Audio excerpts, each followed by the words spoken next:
Hello guys, what's good? Welcome back to Feel Fast English in Wolof Anglais bu gaaw ci Wolof. So guys, tey suñu lesson bés bi dañ leen indi ñetti expressions, right? ñetti idiomatic expression yu am solo yoo xam ne mën nga ko jëfandikoo lu bëri sooy wax anglais, alright? Su fekkee nag yaa ngi soog a ñëw si chaîne bi yow mii nii xam ne chaîne bi sa chaîne la dañ fiy jàngale anglais waaye nag di ko jaarale ci làkkub olof bi nga xam ne ñu si bëri si ñun dégg nañ ko kon boobu mooy anglais bi gën a gaaw ok kon su fekkee yaa ngi soog a ñëw abonné si chaîne bi bul fàtte bës cloche de notification bi ndax soo ko bësee bépp vidéo buñ dugal danga si teel a jot ok.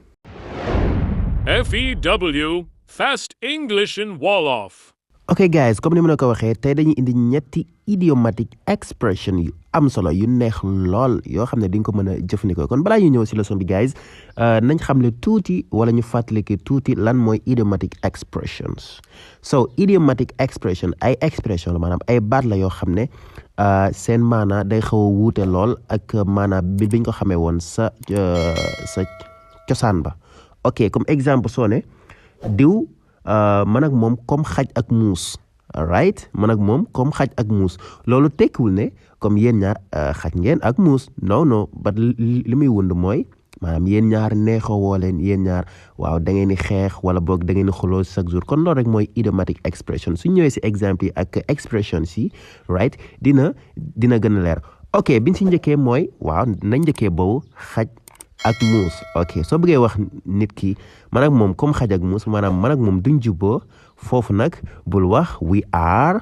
like cats and dogs non doo wax we are like cats and dogs doo wax loolu parce que nee naa la làkk bu ne ak ni muy waxee anglais dafa am ni muy waxee France dafa am ni muy waxee olof dafa am ni muy waxee ok but soo bëggee wax expression boobu si anglais bii lay jël oil and water ok oil and water mooy diw ak ndox ok xam nga fii diw ak ndox dafa nekk ñaar yoo xam ne maanaam duñu jaxasoo ba mel ni ndox ak suukar waaw parce que diw ak ndox moom duñ jaxasoo à 100% soit diw bi mooy féete kaw di si ëpp sax diw bi mooy féete kaw kon anglais su bëggee wax ne man ak nit kii nii comme xaj ak muus maanaam neexawuñ maanaam duñu jaxasoo chaque jour danaan oil and water du wax cats and dogs comme ni ko olof di waxee dañu xool exemple bi guys mu ne la although they are friends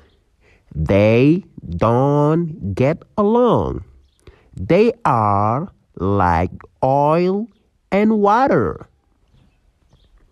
although they are friends they don't get along they are oil and water loolu mooy lan mu ne malgré liñ nekk ay xarit yëpp ñoom ñaar neexoo wuñ they are like oil and water ñoom ñaar daal comme diw ak ndox maanaam jaxasoo ñoom ñaar daal comme xaj ak muus kon saa yoo bëggee wax diw man ak moom comme xaj ak muus rek neexoo wuñ bul wax we are cats and dogs parce que bu boobaa soo ko waxee da nga kaa firi baat par baat waaye expression boobu noonu anglais li mu koy wax mooy oil and water malgré ñoom ñaar ay xarit lañ waaye neexuwuñ they don't get along mooy ñoo xam ne neexuwuñ jëloon nañ ko si phrasal verb si ok they are like oil and water ñoom ñaar daal comme diw ak ndox ok let's get another example dañu xool beneen exemple bi guys mu ne my little brother and I are like oil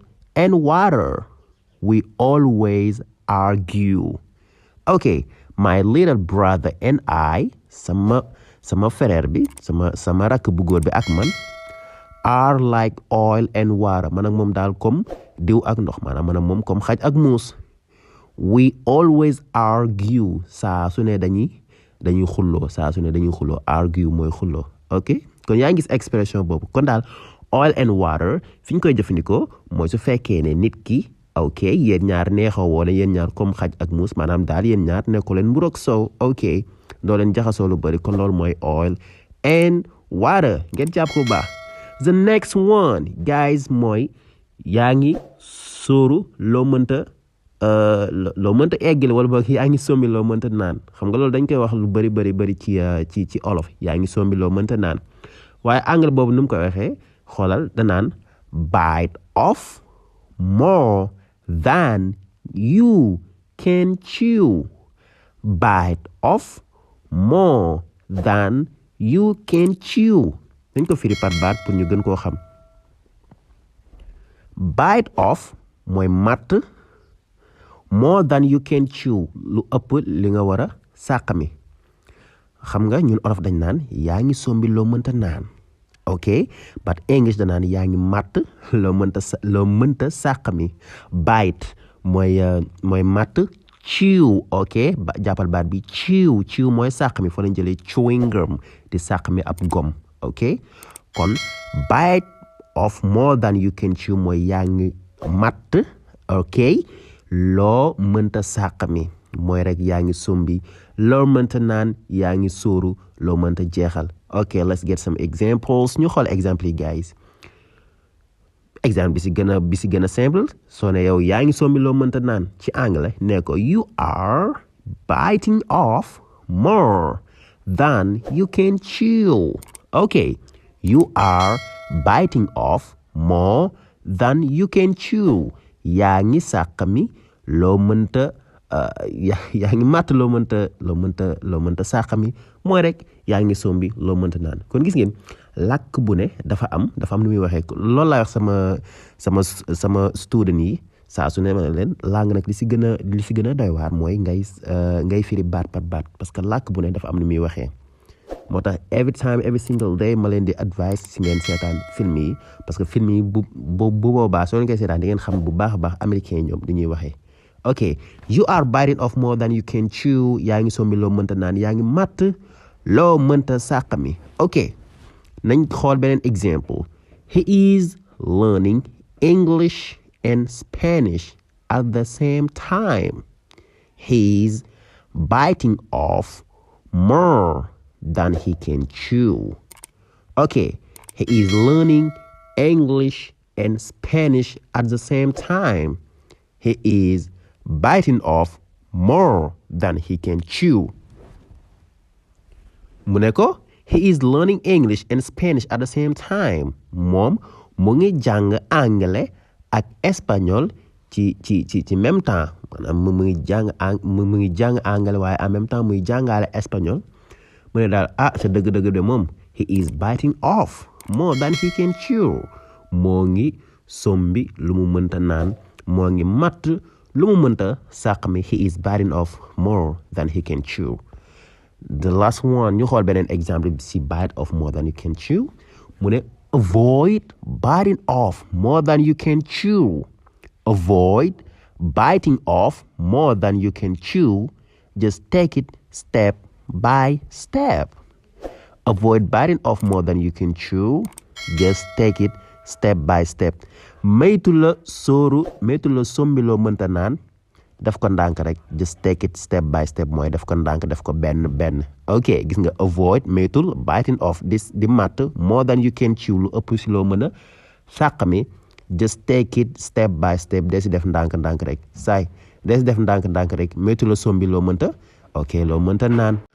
ok guys, bi nga xam ne moo mujj si idiomatic expression si mooy be in the same boat. ok, be in the same boat. ok, be in the same boat mooy nga nekk ci même bateau. alright, yow ak kenn nga nekk ci même bateau. loolu mooy suñ ko doon firi baat par baat, waaye maanaam bi mooy yow ak nit ki ngeen bokk situation, ngeen bokk maanaam même li ngeen di dund daal.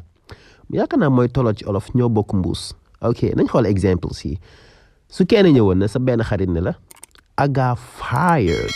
ok, I got fired mooy dàq nañ ma. yow nga ne ko me too, man tamit de.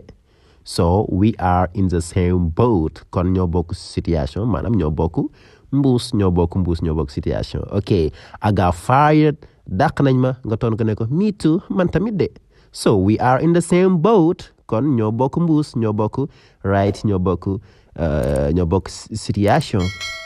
ok, beneen exemple bi nga xam ne mooy si tege si be in the same boat. nga ne ko Modou and Abdou both failed their exams.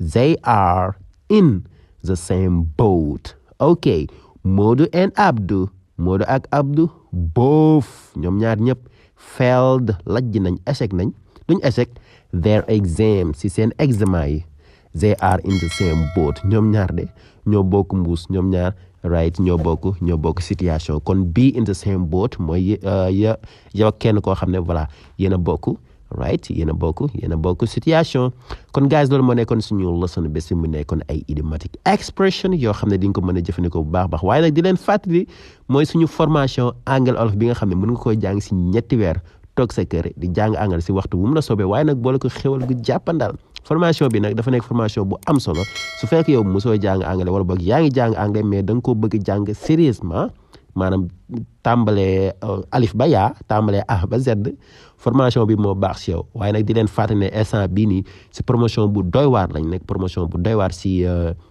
kii bi si formation bi muy que ne inscription rek ngay joxe doo fay weer kon nag képp koo xam ne bëgg naa bokk si formation boobu noonu jëlal numéro boobu noonu su ko defee nga mën ñoo message soo ñu messager dina la tontu wax la naka ngay def ba bokk si formation bi kon guys bu leen xaar anglais bi yéen a ko moom kon guys loolu moo nekkoon suñu leçon bés bi kon mag dee leen like di partager te aussi tamit di commenter see you soon on few peace goodbye.